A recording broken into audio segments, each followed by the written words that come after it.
Ya, jadi sekarang kita sudah sampai di soal nomor 7 ya. Diperhatikan kita langsung bahas. Di sini soalnya penilaian keterampilan dapat dilakukan dengan berbagai teknik ya. Salah satunya yaitu kegiatan penilaian terhadap suatu tugas berupa investigasi ya, mulai dari perencanaan, pengumpulan data, pengorganisasian, pengolahan dan penyajian data. Penilaian ini dapat digunakan untuk mengetahui pemahaman, kemampuan mengaplikasikan, inovasi, dan kreativitas, serta kemampuan penyelidikan dan kemampuan mahasiswa dalam menginformasikan mata kuliah tertentu secara jelas. Nah, teknik penilaian keterampilan ini termasuk apakah penilaian praktik, penilaian produk, penilaian proyek, penilaian portofolio, ataupun penilaian teknik lainnya. Ya, jawabannya di sini adalah early, ya, yaitu penilaian proyek. Jadi penilaian proyek ini melibatkan serangkaian kegiatan seperti perencanaan, ya, pengumpulan data, pengorganisasian, pengolahan dan penyajian data, ya. Nah, teknik ini digunakan untuk bagaimana menilai pemahaman, ya, kemampuan aplikasi, kreativitas, kemampuan investigasi, serta kemampuan mahasiswa dalam menyampaikan informasi dengan jelas terkait topik tertentu. Ya, jadi ketika kita menilai yang namanya pemahaman, kemudian kemampuan aplikasinya, ya, bagaimana kreativitas mahasiswa, serta bagaimana dalam menangani ataupun memecahkan masalah, ya, serta kemampuan mahasiswa dalam menyampaikan informasi, maka itu dikatakan sebagai masuk kategori penilaian proyek. Ya, untuk soal berikutnya seperti biasa, ya, kita berikan kesempatan kepada Bapak Ibu teman-teman untuk mencoba memahami dulu soalnya ya. Kita beri waktu durasi 10 detik. Kalau misalkan mau dikerja-kerja dan tidak cukup waktunya, bisa di stop videonya untuk dikerjakan ya. Oke, silakan.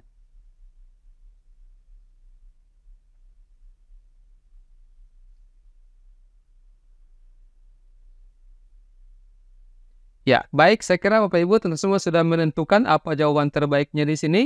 Jadi ini merupakan soal tentang kemampuan manajerial ya. Coba kita lihat.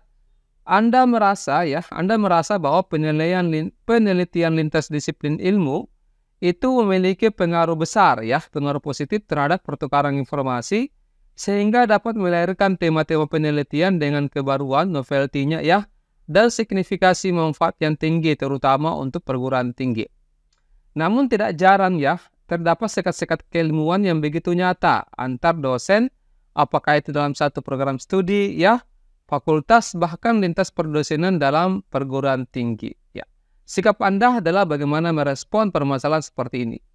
Nah, jawaban terbaiknya di sini adalah alfa, ya, yaitu meskipun akan berpotensi mendapat respon yang tidak enak, ya, saya akan keluar dari kebiasaan lama, ya, dan membuktikan bahwa kolaborasi lintas disiplin ilmu itu akan berdampak positif bagi para akademisi. Ya, jadi opsi ini menunjukkan bagaimana sikap proaktif kita dan berani menghadapi tantangan demi tujuan yang lebih besar, ya, yaitu meningkatkan kualitas penelitian melalui kolaborasi lintas disiplin. Nah, sikap ini juga mencerminkan bagaimana kemauan kita untuk memperluas wawasan, ya, meningkatkan kualitas penelitian dan mengatasi hambatan dalam komunitas akademik. Ya, meskipun sebenarnya kadang ada resiko ya kita mendapatkan respon yang kurang baik, ya. Oke, next nomor 9, silakan.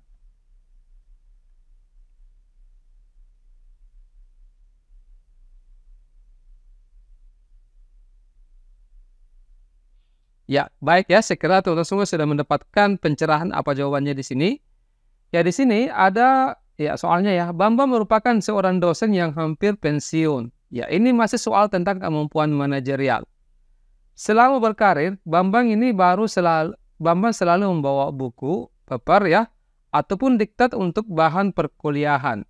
Di dalam kelasnya, Bambang ini tidak jarang hanya menyampaikan apa yang diketahuinya tanpa perangkat presentasi digital. Kemudian mengisinya dengan banyak sesi diskusi, ya. Nah, seketika ya pandemi COVID-19 merubah proses perkuliahan menjadi serba digital. Jadi Bambang ini ya hanya selalu mengandalkan dalam bentuk fisiknya ya dalam memberikan pembelajaran di kelas, ya. Nah, jika Anda menjadi Bambang, maka Anda akan kira-kira apa opsi terbaiknya di sini? Jawabannya adalah Charlie, ya, yaitu tetap mempelajari dengan seksama teknologi yang dibutuhkan, dan berupaya untuk bisa beradaptasi. Ya, karena opsi ini menunjukkan bagaimana sikap keterbukaan kita terhadap suasana pembelajaran yang baru, meskipun terkadang tantangan teknologi itu mungkin sulit ya bagi Pak Bambang. Nah, sikap ini juga mencerminkan bagaimana komitmen untuk terus berkembang demi memenuhi kebutuhan pembelajaran berbasis digital, ya, seperti itu. Oke, next nomor 10, ya. Ya, silakan.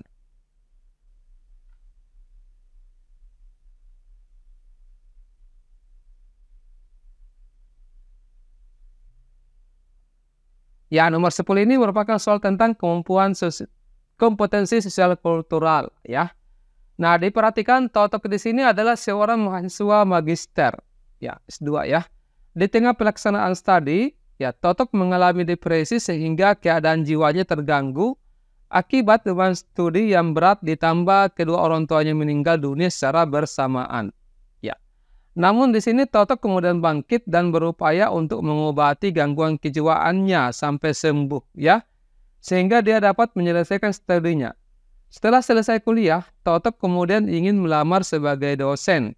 Sayangnya, ia ditolak oleh panitia seleksi karena memiliki riwayat gangguan kejiwaan. Ya, Anda sebagai bagian dari panitia seleksi menganggap tindakan yang diambil panitia seleksi ini sangat tepat. Ya, karena sewaktu-waktu gangguan jiwa Totok akan kambuh, bisa berbahaya dan mengganggu kinerjanya. Kira-kira bagaimana pandangan kita? Yang pastinya kita di sini sangat tidak setuju ya dengan ya alasan dari panitia seleksi ini. Jadi di sini alasannya menganggap bahwa seorang yang telah mengalami gangguan kejiwaan ini tidak layak diterima sebagai dosen tanpa mempertimbangkan keadaan kesehatan mentalnya ya. Ini bisa masuk kategori ya diskriminatif seperti itu. Dengan perawatan yang tepat, ya sebenarnya banyak orang berhasil pulih dari gangguan mental dan dapat menjalani hidup serta pekerjaan mereka secara produktif. Ya, sikap ini juga mencerminkan pemahaman yang inklusif terhadap kesehatan mental, di mana proses pemulihan yang sudah Totok di sini, ya itu menunjukkan ketangguhan dia ya, dan kemampuan untuk bangkit dari kesulitan. Yang seharusnya ini dihargai dalam proses seleksi ya. Jangan kita langsung memberikan penolakan seperti itu. Ya. Next nomor 11 silakan.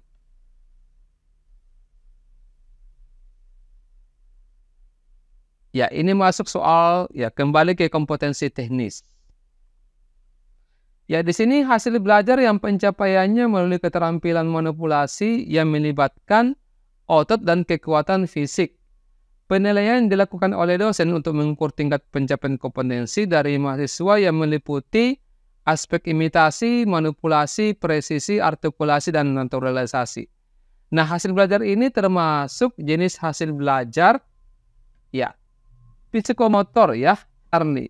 Jadi hasil belajar psikomotor adalah keterampilan yang berkaitan dengan kemampuan bertindak ya, yang berhubungan dengan aktivitas fisik setelah individu menerima pengalaman belajar tertentu. Ya, nomor 12 silakan.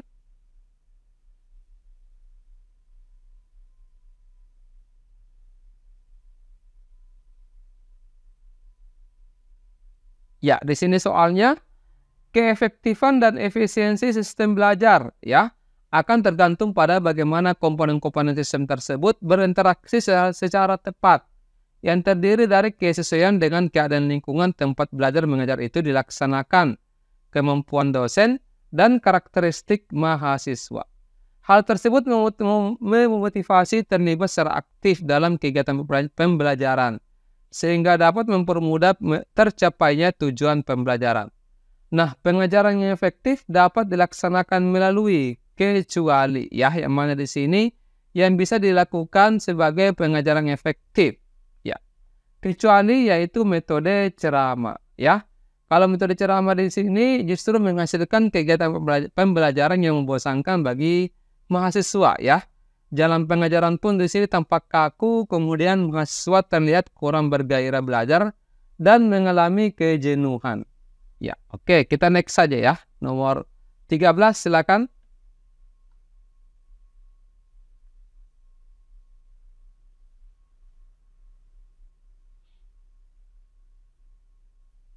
Ya, diperhatikan, Pak Burhan di setiap minggu terakhir perkuliahan selalu meminta mahasiswanya untuk mengisi Google Form yang di dalamnya terdapat kolom kritik, pesan, dan kesan.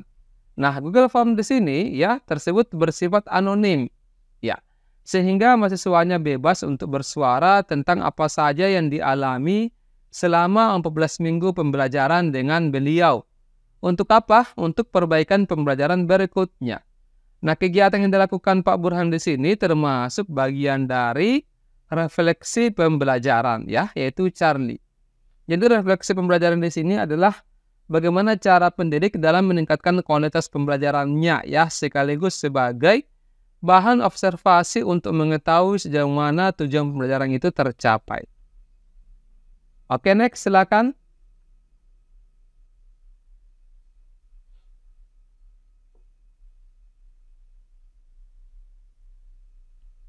Ya, diperhatikan.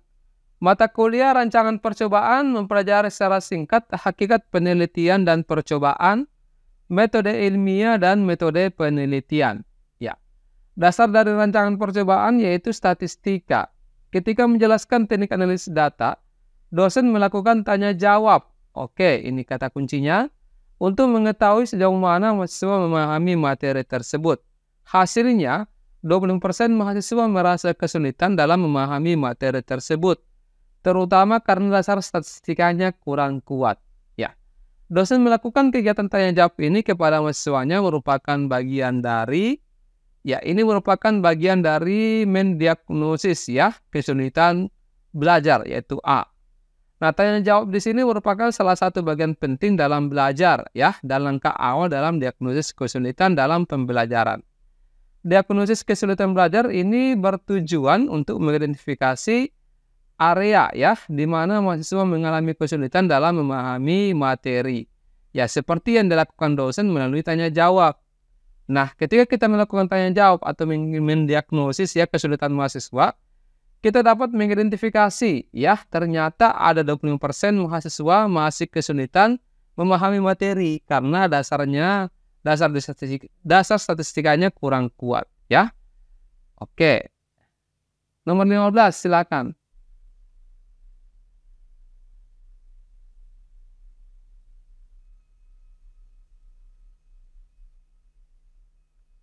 Ya, diperhatikan di sini.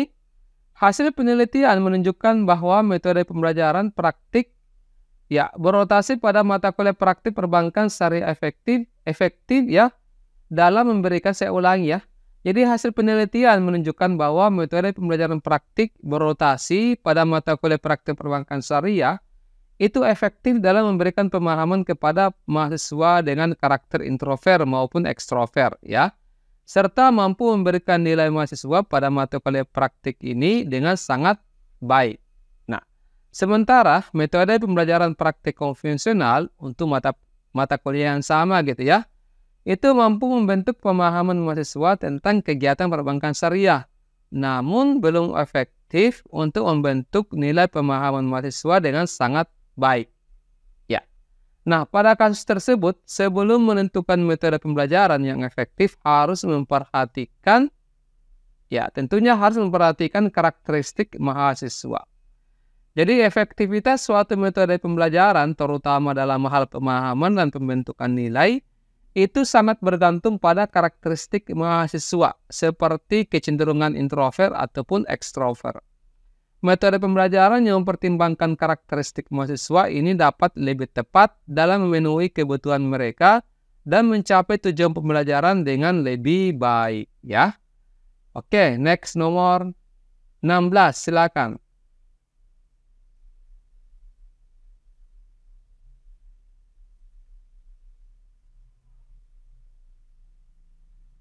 Ya, oke. Di sini soalnya, ada seorang mahasiswa setelah selesai ujian skripsi, dia langsung mendatangi ruangan Anda dan membawa bingkisan berupa jam tangan yang harganya cukup mahal sebagai ucapan terima kasih.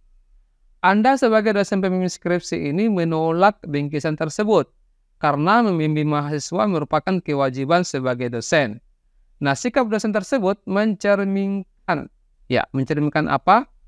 ya, yaitu Permendikbud nomor 58 tahun 2020 pasal 10 ya. Ya, jadi Peraturan Menteri Pendidikan dan Kebudayaan Republik Indonesia nomor 48 ya tahun 2020 tentang kode etik dan kode perilaku pegawai di Kementerian Pendidikan dan Kebudayaan pasal 10.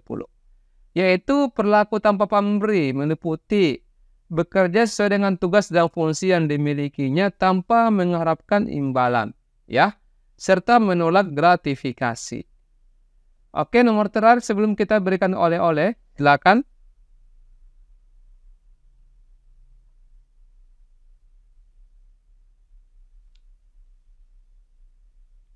Ya, di sini soalnya, Pamungkas salah satu dosen muda berprestasi di fakultasnya. Selain karena banyak menelurkan karya ilmiah ya, beliau juga termasuk dosen yang rajin ya, setiap UTS ataupun UAS selalu mengembalikan lembar jawaban ujian setelah dievaluasi dan diberi nilai. Ya, ini dikembalikan ke mahasiswa ya.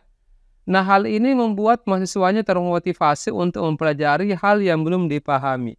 Nah, sikap Pamungkas ini merupakan cerminan dari etika dalam penilaian ya, yaitu Bravo. Yaitu mengembalikan lembar jawaban ujian setelah dievaluasi dan diberi nilai adalah bagian dari etika dalam penilaian. Sikap ini menunjukkan adanya transparansi, tanggung jawab, dan komitmen untuk memberikan umpan balik kepada mahasiswa.